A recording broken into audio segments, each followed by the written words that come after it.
Spremembe so tiste, ki nas delajo žive. In Urška Trampuš je na sebi naredila ogromno spremembo. Šla je iz cone udobja in danes živi kot kraljica. Kakšna si bila kot otrok? Zelo fantovska. Rada sem se tepla, rada sem se dokazovala, rada sem tekmovala, rada sem delala traparije, tako kot vsi otroci najbrž ne. Ja. In kako je v bistvu pol ta moška energija se nadaljevala pri tebi v življenju? Ja, saj na fizičnem nivoju meni je vsak rekel vedno, ne, ti si izgledala tako ženska, ne. To mi je bilo najbolj zanimivo, sem rekla, ja, ampak počutila se pa nisem tako, ne, dejansko. In poj študij ekonomije, ne, že srednja ekonomska, to je vse tako moška energija, ne, in skozi leta potem spoznavaš, da pač deluješ iz neke identitete, ki ni tista prava tvoja, ki so jo ustvarili drugi, glede na njihove želje, glede na njihova pričakovanja, ne. Še vedno živimo s temi pričakovanji svojih staršev, ne. To je tudi ena tistih stvari, ki jih moramo danes popolnoma spustiti. In ko enkrat pa greš ven iz teh pričakovanj, pa začneš iskati sebe, potem pa dojameš, da dokler boš delovala z moške energije, ne boš prišla do sebe, ker dejansko ne priješ niti do ene od karakteristik te čudovite ženske energije. Enostavno se ne more zmanifestirati, ne moreš je zaživeti, nemogoče. Ampak kako zaznaš, ker recimo vedno več je tega govora o ženski pa moški energiji, ne? Ja. Kako zazna ženska, da je v moški energiji? A to, da če, ne vem, zamenja žarnico, pomeni, da je v moški energiji? A veš, kako na fizičnem pa mentalnem nivoju veš, da si preveč v moški energiji? Saj ne veš. Saj ne veš. Mislim, večina žensk ne ve. Pač njim je tako fajn, tam se počutijo varne v moški energiji. To poznajo, to jim je poznano. In to je to, ta občutek varnosti. Jaz sem v redu, kjer sem. Začneš se zavestno v bistvu odločati, da hočeš spremembe in da hočeš drugače delovati. Ko se zavestno začneš, bom rekel, odločati zase in za neko svojo srčno pot. Ko rečeš, ok, jaz živim neko identiteto, ki ni moja, ampak kdo pa sem jaz? In trenutku, ko se začneš spraševati, kdo sem in kaj lahko dam drugim, takrat se začne tvoja pot. In predvsem pa takrat, seveda, ko postanemo mame, ne? Ko stopimo na polno v ta arhetip mame, ne? In potem se pa kar naenkrat zavedaš, da si mama v bistvu čisto vsaki osebi v tvojem življenju, da so vsi pripeti na tvoj energijski steber in kje pa sem jaz, kdo pa sem, ne? Kaj pa bom jaz naredila zase, ne? In potem zavestno, to mora biti zavestna odločitev. Dokler si ti varna v neki moški energiji, si ti varna tam in si ti tam fajn in ni za obsojati, super, lej, jaz sem vesela zate. Ampak ko se pa začneš zavedati, te pa tako močno povleče to je nek tak klic tvoje duše, ki ti reče, ok, si bila v fantovski energiji, si bila razbojnica, si se tepla, zgledaš ženska, dajmo še začutiti to ženskost, ne, da se začneš ponovno povezovati v bistvu s svojimi občutki, predvsem to, da začutiš, kdo si v resnici. Kdaj si ti začutila glas prebujenja v bistvu, da si ženska, ne? Tako bom rekla, prva stvar, ki sem jo naredila, ko sem jo dobila izpit za avto, je bilo, da sem šla do hipnoterapevta. Jaz sem kot otrok namreč zelo jecljala. Jaz sem imela ogromne težave s tem.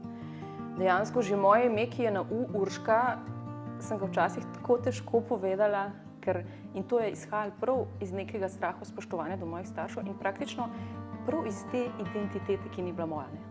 Se pravi, kdo sem jaz? Sem Urška, ne? Se pravi, ne, že ta velika blokada, recimo.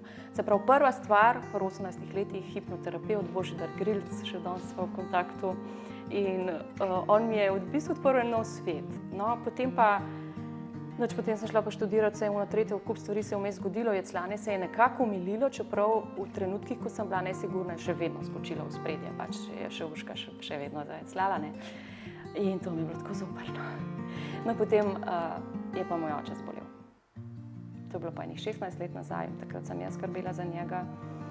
Takrat, bom rekla, sem pa jaz padla v en alternativni svet medicine, ker sem želela na vsako silo pozdraviti mojega očeta. Njegova duša se je žal že odločila, ni bilo tukaj več rešitve, ampak jaz sem hodila v Avstrijo po vitamin C, sem mu dajala intravenozno vitamin C, kontaktirala sem vse možne alternativne zdravice, terapevte, bioterapevte, klicala sem v Ameriko na, bom rekla, kliniko, kjer se dogaja to komplementarno zdravljenje v bistvu. Jaz sem v 4-5 mesecih, ko je bil moj oče bolan, obrnil na svet. Dobesedno. In jaz sem ob tem spoznavala ful čudovite ljudi. Take, ki so res želeli pomagati, ki si jih res srčno začutil. Ampak jaz takih ljudi nisem najdla bom rekla, uradnih ustanovah. Tam si bil sam številka. In to je bilo zame neko prebujenje v smislu poskrbeti mož zase itak, ne. In potem je oče umrl, žal. Moram reči, da mi je v tistem trenutku na nek način odleglo, ker je ful trpel. In jaz sem razumela v tistem trenutku, da so njegove travme tako zelo povezane z njegovo boleznijo. In sem razumela, ker je bil pač brez staršev, mama ga je dala v bistvu pri 8 mesecih na sosedovo kmetijo, da je imel ta grozen občutek manj vrednosti, zato je imel pač raka na kosteh, veliko žalosti, rak pljuč. Dejansko sem vsako njegovo travmo povezala z njegovo bolečino. In potem sem začela o tem pisati. Veliko pisati, pa kar knjige, tečaji, certifikati. Jaz sem v parih letih res dojela ogromno nekih resnic in ko sem jih jaz začela deliti med ljudi, seveda je prišlo tukaj do nekega groznega obsojanja in uški se je pa totalno odpeljali, ne. Nekateri še danes to mislijo, ne. Samo ljubezen, ne. Rabim, rečem jaz. Ampak zanimivo je bilo, da takrat se je meni odprl res čisto nov svet in ljudje so začeli prihajati k meni. Začela sem tudi drugim potem pomagati. In ko pa začneš drugim pomagati in začneš deliti to, kar v bistvu jaz sem na koncu vedno rada rečem, jaz sem sam kanal za ljubezen. To je vse, kar sem. Ostalo pride samo. Jaz se sam povežem in steče. In po vseh teh travmah, po vsem tem, kar sem doživela preko očeta, v bistvu preko lastnih slabih izkušenj in lastnih, bom rekla, napak, ne, kot je bilo recimo jecljanje, pa je bilo to še najmanj, kar je bilo, imela sem še ogromno drugih stvari. V bistvu se začneš res konkretno spraševati, kako bom pa jaz pomagala drugim, oziroma kaj bom pa jaz dala drugim, kdo pa sem. In potem na koncu sem šele v zadnjem letu na polno stopila v svoje poslanstvo, ki je povezano tudi z modo in simboli. Ja, moja pot je bila dolga, Ampak kaj se ti je recimo vmes, ko si odkrivala svojo ženstvenost, ne? Ali pa svojo žensko noter? Kaj se ti je recimo dogajalo? A so bile kakšne take stvari, ki so ti res nek preboj delale, ali pa kakšne, ne vem, travme iz otroštva ven prišle, ko si dejansko stopala v svojo žensko? Kaj se je dogajalo takrat? Jaz sem v enem trenutku spoznala, da skrbim za druge, da sem pač že kot otrok mi je bila dana ta vloga mame, ker pač imam mlajše sestre, ne, sem stalno skrbela za njih in nisem živela sebe, že kot otroštvo nisem se nikoli igrala, vedno so mi pravili, ti se nikoli ne igraš. Jaz seveda, ker sem mogla skrbeti za svoje sestre, ne, ker sem bila jaz odgovorna za njih. Potem kasneje sem že pri 19 letih stopila v neko partnerstvo, spoznala človeka, v katerega sem bila noro zaljubljena in sem spet skrbela za njega, ne. Pač on je bil zelo uspešen, veliko je potoval in je rabil pač žensko, ki je skrbela za njega. In jaz sem pač skrbela za njega, ne, ampak kje pa Urška, ne. In potem so prišli otroci, ne, in sem spet skrbela za druge. In potem sem pa počasi začela, pa sem pa rekla, okej, ne, pa so šli pa otroci v vrtec, ne, jaz sem pač tudi si v začetku obljubila, da bom toliko časa z njima, da jima predam, ker sem se bala, da bom slaba mama, ne, da jim predam vse, kar rabita, se ukvarjam z njima, vse. In potem je pa prišel en trenutek, ko sem imela jaz v bistvu nekaj časa zase. Sem rekla, okej, zdaj, kako boš ti izkoristila ta čas, ne? Kaj boš naredila zase? In sem začela v bistvu razmišljati o tem, kaj si jaz res želim. Kaj si pa Urška res želi? Početi. In sem počasi začela, takrat sem imela že licenco za voditelja aerobike in pilatesa, tako da sem v bistvu v Italiji začela takrat že to delati.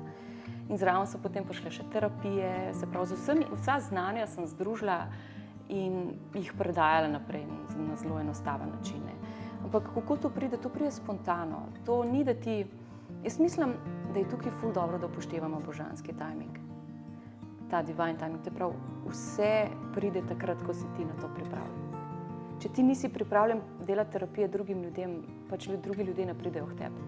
In že to, da nekdo te pokliče in vpraša, če mu pomagaš, pomeni, da si ti pripravljen. In imaš ti za to osebo nekaj, kar on potrebuje. In to, počasi, se pravi, mora priti vse spontano, mora biti vse organsko, ne moreš nič siliti. Ampak zavedanje, da pa če rabiš neko spremembo, je pa pač bistveno. In to je pa prvi korak, pa tudi jaz vedno rečem, če se tega zavedaš, si naredil že polovico. Ok, ja. Ponavadi, ko se nam zgodi neka sprememba, ta sprememba bolj kot na nas vpliva na druge. Ja, Kako je okolica sprejela to, da si ti šla iz neke moške energije v neko ženstvenost, kot si meni rekla, v kraljico v bistvu? Jaz bom tako zdaj rekla. Vsi naši odnosi so naši učitelji. Se pravi, jaz sem začela živeti neko resnico in sem jo začela deliti. In dokler jaz nisem 100% verjela v to resnico, so meni drugi na nek način nagajali in mi postavljali ovire. Se pravi, vsi ti moji učitelji so mene naredili to, kar sem danes. In ja, ko se ti začneš spreminjati, so vsi v paniki. Aha, Urška pa ne bo več kot dobra, kaj bila. Urška pa postavlja meje. Aha, Urška je pa rekla ne. Se je naučila te besede. Wow. In se vsi na nek način ustrašijo.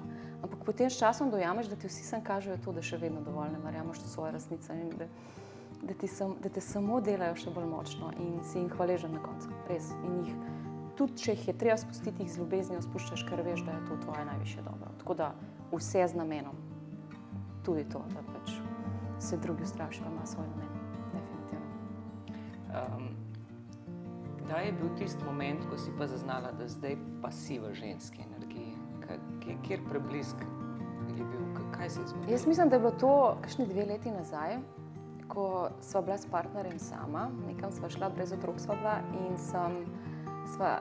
mislim, da sva šla na šoping še eno večerjo in jaz tisti večer sem napolno stopila v to svojo senzualnost, to mehkobo. Ko je bil recimo tudi nek manjši prepir, ampak se me ni več dotaknil. Ker enostavno, kot bi bil voda, kar šel je skozi mene in se me ni več dotaknil. Ker v tej energiji razumevanja in prepuščanja in zaupanja, veš, da je tudi tak krek na nek način nekaj dobrega in se te ne dotakne več.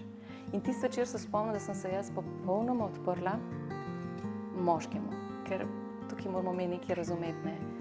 Mi imamo podzavestno še veliko stvari, ne, se spucati, ne, niso to samo naši očetje, ne, tukaj so pač ta moška energija, ki je 3000 let na nek način zatirala žensko energijo in tukaj je še ful veliko zamer in jeze in vsega in to se odraža tudi v partnerskem odnosu, ne, in vzajemno, ne, seveda na drugi strani, ne, in ko pa se enkrat odpreš tej moški energiji in rečeš, lej, tukaj sem, prepuščam se, zaupam ti, tvoja sem, takrat pa res se skr stopiš v neko milino, v neko mehkobo in samo si.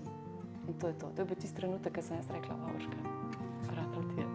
Ko sem prav še iz srca začutila tisto ljubezen, ki je stekla čez mene in je bilo prav neko, prav vdahnila sem si, ne, ko sem rekla, wow, ne, zdaj pa bo počasi tisto pravo prehajalo, ne, ker takrat je bil to nek prelomni trenutek, ne. Potem se pa res začelo tisto pravo dogajati, evo. Mi, dokler smo v moški energiji, ne zmoremo tega videti, ker delujemo iz mentala, iz egota, iz tega, kar so nas naučili. Ampak ko ti enkrat vse pozabiš, kar je bilo naučenega, ker ni delovalo v tvoje dobro in se spustiš v svoje sposobnosti, tam odkrivaš svoje talente, v bistvu s tem zdraviš svojega notranjega otroka. Jaz sem recimo zadnjih 5 let, jaz sem zdravila svojega notranjega otroka. Jaz sem spet začela igrati klavir in peti, jaz sem spet začela plesati. So se spet smejali, ne, Urška je spet ponorela, ne. Ampak dejansko vse je en proces. Vse tudi v žensko energijo ne stopiš iz danes na jutri. To traja, to je cel proces, to lahko traja 10 let, ne. In isto zdraviš notranjega otroka toliko časa. Ti greš lahko nekam na eno terapijo, ko ti bo rekel, ja, bova pozdravila tvojega notranjega otroka. Ne, ti moraš prebuditi čisto vse, kar si kot ta mali otrok počel. Pa ti je bilo mogoče vzeto, ker mogoče sam zato, jaz sem včasih že risala simbole, pa sem jaz te moje simbolčke pokazala mojim staršem, ne, pa jih niso opazili, niso jim bili posebni, niso jih zaznali, niso jih začutili. In sem jaz potem to nehala delati, ker če otroka ti ne pohvališ v tem, kar je dober in ga tukaj ne bodriš, potem otrok pozabi na ta talent, ne. In žal pač v naših časih leta nazaj smo bili še zmeraj v tej preživetveni fazi in pač ni bilo časa za talente, ne. Ni bilo časa, da bi ti otroka pohvalil in ga bodril v tem. Danes smo mi starši čisto drugačni, ne. Pač vemo, da ima vsak svoj talent in da je pač tega otroka pač treba v tem bodriti, ne. In če pa tega nimaš, moraš pa to spet na novo zaživeti. In se pravi, jaz sem svojo malo Urško mogla čisto prebuditi in ona zdaj spet riše veselo. To je naš podzavestni program, ne. to je ta program, ki se ustvari v prvih 7 letih tvojega življenja, ki predstavlja tvojega notranjega otroka. In če tvoj notranji otrok ni vesel in ne dela tisto, kar ga veseli, tudi ti ne moreš biti. Ne? In potem tudi tvoji otroci avtomatsko ne bojo vedeli, v čem so dobri. Ne? Ker recimo jaz imam mojega najstarejšega sina, on je avtomatsko svoje talente prepoznal, ker sem jih jaz pri sebi, ne? Recimo. Ne? In ja, ko si to ženstvenost odkrila, si dejansko šla izdelovati torbice, ne? Kako se je to sploh zgodilo? Ja, to je bilo vse preko tega zdravljenja notranjega otroka. Takrat sem jaz v eni od regresij videla, kako sem jaz risala obleke in sem risala simbole na obleke. Se spomnim, da sem si rekla, kaj sem jaz risala na te obleke? In sem takrat zelo veliko šivala za barbike in punčke in tako. To je bilo prav 2-3 leta sem bila stara, potem tega sploh nisem več videla, recimo, ker sem popolnoma nehala to početi. In ja, moja, bom rekla, strast do mode je pa vedno nekje bila, čeprav nikoli nisem sledila modnim trendom, vedno sem imela nek svoj osebni stil. In tukaj je bila pa moja mama velika vzornica moja, ki jo pač, bom rekla, kot stilistka, če bi bila ona stilistka, moja mama pač bila doma, zaradi tega, ker je bilo veliko otrok in oče bil uspešen, ne. Če bi ona bila stilistka, jaz sem vedno rekla, ona bi šla sigurno čez meje naše Slovenije s temi svojimi občutki za modo, res neverjetno. In to mi je ona na nek način predala, ne. Tako da, se pravi, skozi proces zdravljenja notranjega otroka sem prišla jaz do poslanstva, do mode, do torbic, do tega, kar danes počnem. In razumela, da v bistvu spet po eni strani samo predajam to svetlobo, samo na drugačen način. In to je to. Kaj je v bistvu na teh torbicah posebnega, ne? Ker to niso samo torbice, ne? Ne, torbice imajo neko dodano vrednost. Vsaka torbica je ustvarjena iz simbolov. Torej, bom rekla tako, v tem kanalu ljubezni, ki sem pride simbol. Pač jaz ga vidim, ga narišem hitro na roke, ga potem v bistvu obdelam v Adobe Illustratorju grafično, ga spremenim v vzorc. Ne? In ta vzorc potem dajem na razne modne kose. Torej, ali so to modni dodatki, so to obleke, ali pajkice za ženske, karkoli. In to je v bistvu, bom rekla, vsak simbol posebej deluje kot nek portal za to svetlobo. Spet delim samo to energijo ljubezni. In ja, da je dodana vrednost, niso navadne torbice, ženske to začutijo, feedbacki so izredni. Je sam zato, da se prenaša ta ljubezen, ker v svetu mode pač imamo zelo nizke vibracije, tukaj še veliko teme. Zdaj bojo rekli, ja, spet govoriš o svetlobi, govoriš o temi, pač vse je zelo enostavno, ne, strah ali pa ljubezen, saj imamo samo 2 izbire, ne. In moje torbice so pač ljubezen in to ženske začutijo. Super. Daj mi povej, kaj bi v bistvu, a se ti zdi, da si že na tem nivoju, ko si srečna in pomirjena sama s sabo? Ja, sem. Sicer sem imela še do pol leta nazaj, mislim, še malo več mogoče, razne cikle, ker življenje je v ciklih. Sploh, kad delaš na sebi, prideš na vrh, pa spet padaš, pa prideš na vrh, pa spet padaš, ne. In sprejmeš to, se reka, okej, ampak pa na koncu si več časa na vrhu, ne. Se pravi, v teh občutkih radosti, veselja, sreče, prav veselje do življenja, prav do tega, kar si, kar delaš, kar deliš, kar govoriš.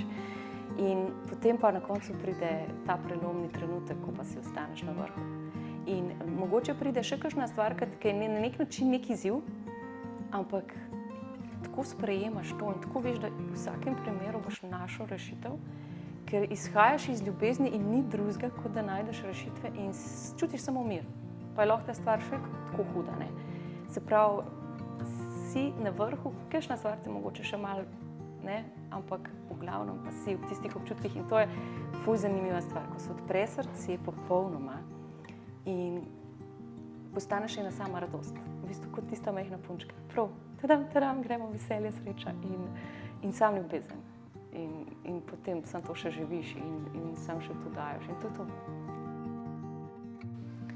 V življenju imamo vedno možnost izbire. Izberemo lahko, na kakšen način bomo živeli. In ravno to dokazujejo zgodbe izjemnih in močnih žensk. Če imaš tudi ti takšno zgodbo, ki lahko inspirira koga drugega ali pa mu samo pokaže pravo pot, potem nam piši, spodaj je vse zapisano. Sicer pa si zapomni eno stvar. Vedno si najmočnejša takrat, ko pokažeš svojo šibkost.